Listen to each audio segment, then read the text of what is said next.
क्यों तोड़ दिया था भगवान श्री कृष्ण ने अपनी बांसुरी को? आओ जानते हैं आज की इस वीडियो में। भगवान कृष्ण को अपने बाल रूप में बांसुरी बजाने का बहुत शौक था। यह शौक ऐसा था कि उन्होंने 11 वर्ष 11 दिन की अवस्था में तक उन्होंने एक पल के लिए भी इस बांसुरी को अपने से अलग नहीं किया। हालांकि यह शौक दुनिया को दिखाने के लिए था, सही मायने में यह बांसुरी तो भगवान को अपनी प्रियतम राधा रानी के करीब लाने का एक माध्यम थी।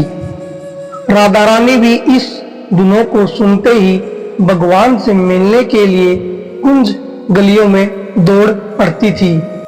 मथुरा जाते समय जब भगवान राधा रानी से मिले तो उन्होंने वृंदावन में आखिरी बार बांसुरी बजाई और राधा रानी से विदा लेने के बाद उन्होंने बांसुरी बजाना ही छोड़ दिया।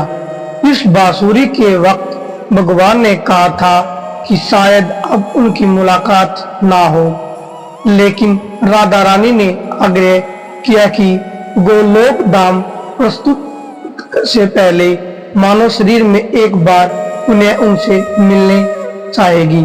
भगवान भी उनके आग्रह को टाल नहीं सके, इसलिए उन्होंने भले ही राधा रानी के विरह में बांसुरी बजाना छोड़ दिया, लेकिन वह राधा रानी के दिलों के तार जोड़ने वाली बांसुरी को नहीं छोड़ पाए।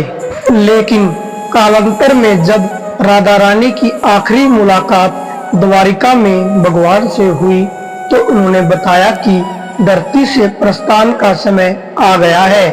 हालांकि भगवान ने उन्हें रोकने का प्रयास किया, यहाँ तक कि भगवान के आग्रह पर राधा रानी कुछ दिनों तक देविका के रूप में द्वारिका प्रवास भी किया। लेकिन राधा रानी ने कहा कि गोलोक धाम में कुछ कार्य शेष है और उन्हें पूरा करना जरूरी है। इस आग्रह को भगवान नहीं टाल सके। फिर राधा रानी के आग्रह पर भगवान ने आखिरी बार बांसुरी बजाई, लेकिन जैसे ही भगवान ने बांसुरी बजाना शुरू किया, राधा रानी इस नश्वर शरीर का त्याग कर गोलोक धाम प्रस्थान कर गई। भगवान भी उन्हें जाते देखकर बहुत दुखी हुए और उन्हें विरह को बर्दाश्त नहीं कर पाए। उन्होंने उसी पल बांसुरी को तोड़कर झाड़ियों में फेंक दिया। बिना राधा रानी के नहीं बजाई बांसुरी, ऐसा क्यों?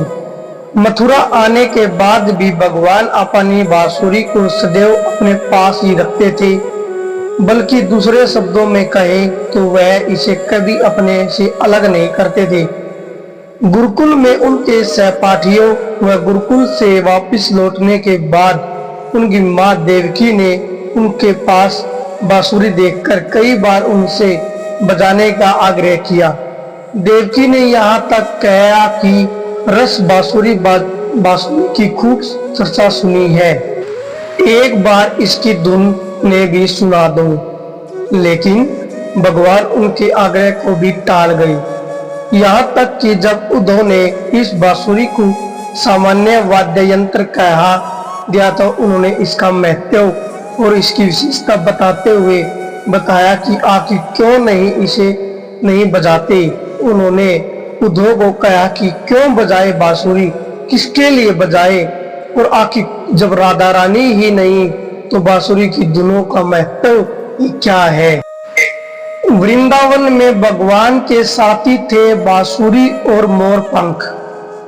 वृंदावन में 11 वर्ष 56 दिन के प्रवास के दौरान भगवान कृष्ण ने कभी सिले वस्त्र नहीं पहने, कभी पैरों में पहने नहीं पहनी, लेकिन माथे पर मोर पंख मुकुट और हाथों से बांसुरी को कभी अलग नहीं किया।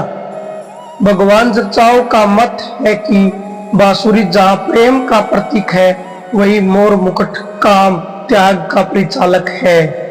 इस प्रसंग की व्याख्या अलग अलग विद्वानों ने अपने अपने तरीके से किया है, लेकिन इन सभी विद्वानों में कोई दो राय नहीं है कि दो शरीर में धरती पर अवतरित हुए भगवान कृष्ण और राधा रानी एक ही है।